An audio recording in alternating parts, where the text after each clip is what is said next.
네, 안녕하세요. 케이부자입니다. 시청하시기 전에 구독하기, 좋아요, 알람 설정, 멤버십까지 부탁을 드리겠습니다. 네, 제 제목대로 보시면 홈 세일즈가 거래량이죠. 400% 가까이 증가한 캐나디안 도시는 저도 보고 깜짝 놀랐어요.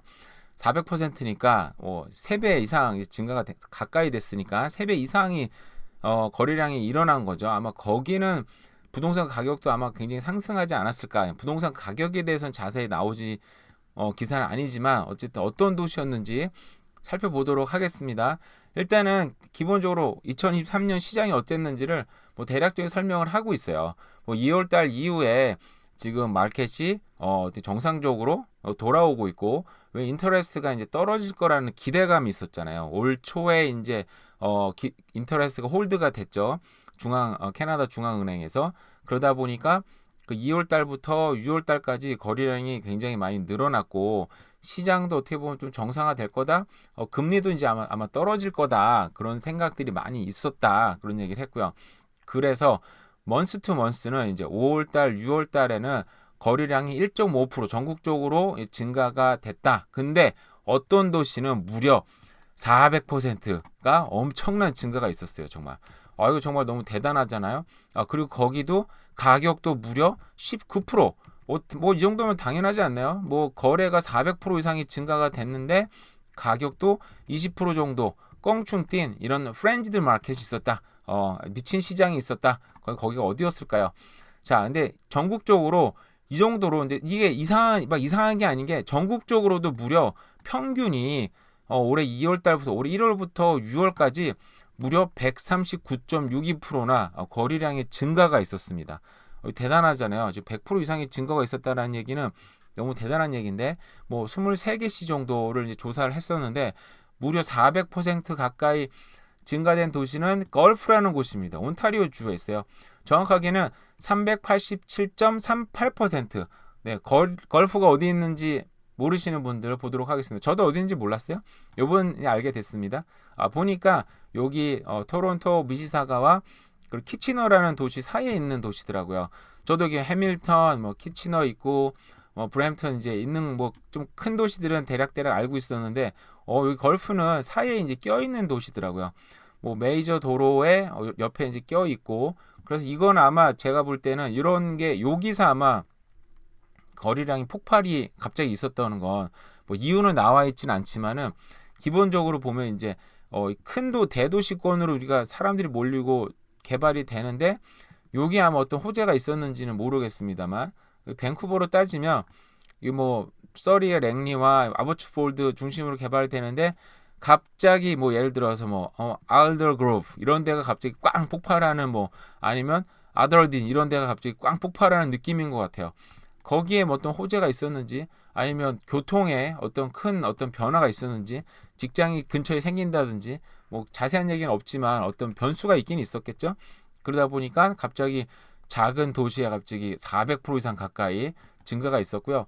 또 무려 여기 또 있습니다. 다른 도시도요. 엄청난 또 변화가 있었던 데가 있었는데, 여기서 2등은 아까 366.67%가 폭발이죠. 그거는 노스베이라는 곳입니다. 노스베이가 어디 있는지 아세요? 노스베이는 또 요곳에 있습니다. 자, 여기 있는 도시예요. 여기도 어떻게, 여기는 이제 토론토랑 굉장히 거리가 꽤 멀잖아요. 그죠? 발이라는 곳도 꽤 멀고. 근데 어쨌든 여기도 노스베이에 갑자기 거의 여기도 거의 400% 가까이, 366%면 반올림 하면 그 정도 되잖아요. 갑자기 거의 폭발하는 어떤 거래량이 있었어요. 어떤 일이 있었는지는 정확하게 모르겠어요. 저기에 갑자기 직장이 많이 생긴다, 교통이 갑자기 좋아진다는 아닌 것 같아요. 그죠? 이유는 나와 있진 않지만 어쨌든 이런 변화들이 있었는데, 근데 저기에 엄청난 폭발이 있었었는데 거의 못지 않습니다. 거의 대도심권도 볼까요 한번? 프레이저 밸리 같은 경우도 거래량이 1월부터 6월까지 무려 214.46%, 거래량이 200% 엄청나게 증가를 했죠.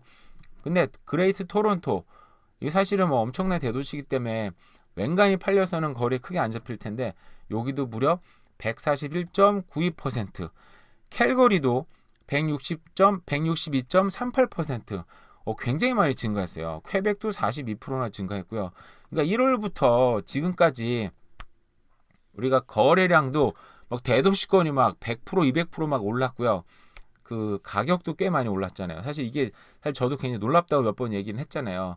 그 사이에 이자도 계속 올라왔었고 사실상 떨어지지 않고 그냥 홀드된 것뿐이고 앞으로 내려간다는 기대감이 있었고 그리고 눈앞에 경기 침체가 눈앞이다라고 얘기를 했었었는데 이 정도로 어떤 뭐 수요가 굉장히 많았던 거죠. 이민자도 들어오고 근데 수요가 높아졌고 공급은 이제 떨어진 게 이제 두 번째 문제였던 것 같아요. 이제 이자가 상승하다 보니까 이제 가격이 원래 떨어진 걸 예상을 해야 되는데 공급이 줄어들고 인구는 늘어나고 앞으로 떨어질 것 같다니까 사람들이 지금 안 사면 큰일 나겠다 싶은 마음에 많이 들어온 시장이지 않았나 뭐 그런 예상은 됩니다. 그죠? 여기 보시면 이제 빨간색이 좀 핫했던 마켓 그리고 블루가 그나마 좀 이제 뭐 좀 아니네요. 그것도 꼭 그거 아니네요. 주별로 나눠놨나 보다. 그죠? 여기 아까 얘기했던 노스베이는 366%. 잘 보이진 않죠, 이것도. 걸프는 뭐 387.36% 어마어마하게 증가를 했고요. 그 외에도 빅토리아도 156%, 그레이드로 밴쿠버도 무려 190% 증가했네요. 프레이저밸리도 214%인데 요게 못지않게 대도시권이 엄청나게 증가를 했고 보면 뭐 여기 토론토도 141%, 헬리팩스도 186%. 그러니까 사실은 정말 이 뭐 거의 전국적으로 거래량이 올 초부터 뭐 기본적으로 100% 이상 증가를 했다. 이렇게 보시면 될 것 같아요.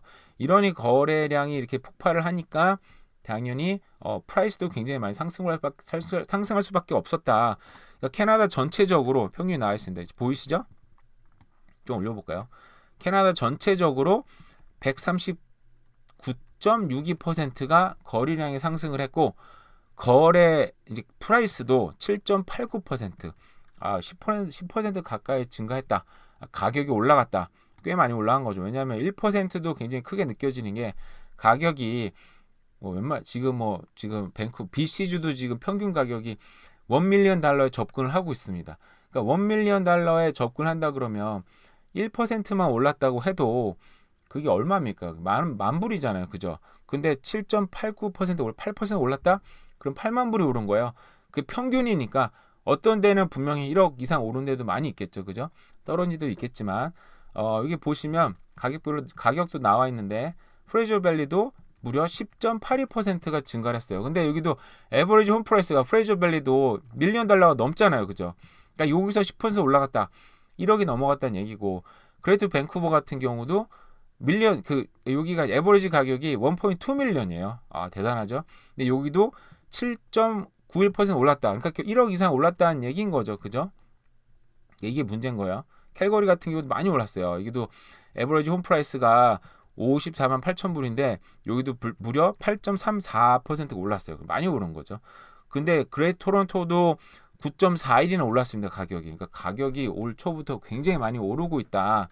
그래서 가격을 잡으려면 공급이 결국 많아야 되는데 여기 기사를 보니까 이 공급에 대해서 연방 정부하고 그리고 이제 여기서 이제 자유당 보수당이 충돌했다고 나오는데 연방 정부와 그리고 지자체들 각 시들이 이제 충돌했다고 나왔어요. 트루도는 이런 얘기를 했네요. 주택 공급 및 가격 상승 문제는 전적으로 각 주 정부 산하 지역 정부에 있다. 연방 정부는 해당 문제에 직접적인 책임이 없다. 굉장히 이런 얘기를 했네요.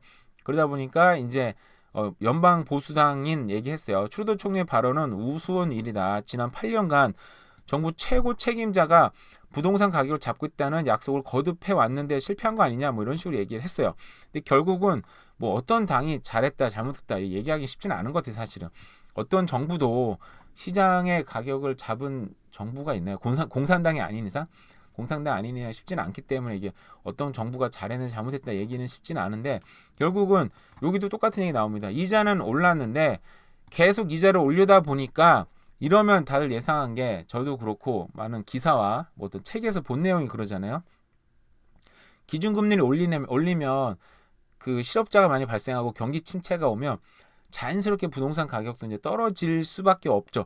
이자는 올랐고 실업자가 많이 생산되고 나한테 들어오는 돈이 없으면 당연히 부동산 가격은 떨어져야 되는 게 정상인데 떨어지기도 했어요. 근데 올해 2월 달부터 갑자기 또 엄청난 상승이 일어났으니까 근데 뭐 어떤 문제가 있었냐? 실수요자들이 집을 구입하지 않고 관망세고 돌아서 버리니까 건설 계획이 철회되기 시작하고 주택 시장의 신축 주택 공급률도 하락하기 시작했다. 그러니까 사람들이 집을 안 사기 시작하고 집을 안 사니까 집을 팔리질 않잖아요. 그러니까 이 건설사들이 집을 못 줘. 거기다가 이자까지 올라와 버리니까 얘네들도 돈을 빌려야 되는데 돈을 못 빌리고 집을 못 지게 되니까 당연히 전체적으로 시장의 공급이 떨어지고 그러다 인구는 늘어나면서 자연스럽게 수요는 확 올라가고 그러면서 집 가격이 밀어 올리게 된 거죠. 그죠? 야, 저도 이런 거 보면서 야, 쉽지 않다. 어떤 것도 쉽지 않다. 이렇게 결국은 그냥 막 무차별 공급, 무제한 공급이 그것만이 답이라는 생각. 이자가 오르든 떨어지든 경기 침체가 오든 알아서 예전에 제가 캘거리 살 때 집 가격이 엄청난 하락을 겪었는데 그때 캘거리에 제가 볼 때는 지금 생각해 볼 때 경기 침체도 문제가 아니고 그냥 그때 캘거리 공급이 주택 공급이 엄청나게 됐었거든요. 근데 거기다가 플러스 경기 침체까지 와버리니까 시너지 효과가 나면서 주택 그 폭락이 났었죠 한번. 근데 생각해 보면 어쨌든 그 근본 트리거는 무차별 공급, 무제한 공급에 있다라는 생각이 들어요. 근데 이게 쉽지는 않은 거죠. 이게 뭐 그러니까 저번에도 제가 얘기했지만 이 주택 공급을 정말 이렇게 막 무차별적으로 하려면 중앙 정부 힘이 굉장히 강해야 되는데 한국처럼 막 뭐 그 뭐죠? 서울 밑에 있었던 분당 신도시, 일산 신도시 질 때처럼 중앙 정부에서 막 밀어붙이고 사람 막 이사하게 시키고 막 해야 되는 캐나다는 그게 사실상 불가능하잖아요. 그죠? 그러다 보니까 이런 무차별 공고도 쉽지 않은 일이기 때문에 주택 가격은 앞으로 좀 잡기는 쉽지 않겠다라는 생각이 좀 들기는 듭니다. 네, 또 이상으로 살펴본 이게 결국은 이렇게 갑자기 지역별로도 어떤 400% 갑자기 어떤 미친 시장이 나오는 것도 이런 주택 공급의 부족 그리고 인구 증가가 가장 큰 일이라는 생각이 들어요. 이외에도 뭐 여러 가지 뉴스가 있지만 차차 또 살펴보도록 하겠습니다. 또 이상 살펴본 또 대략 또 부동산 뉴스였습니다. 오늘 하루 잘 보내세요. 감사합니다.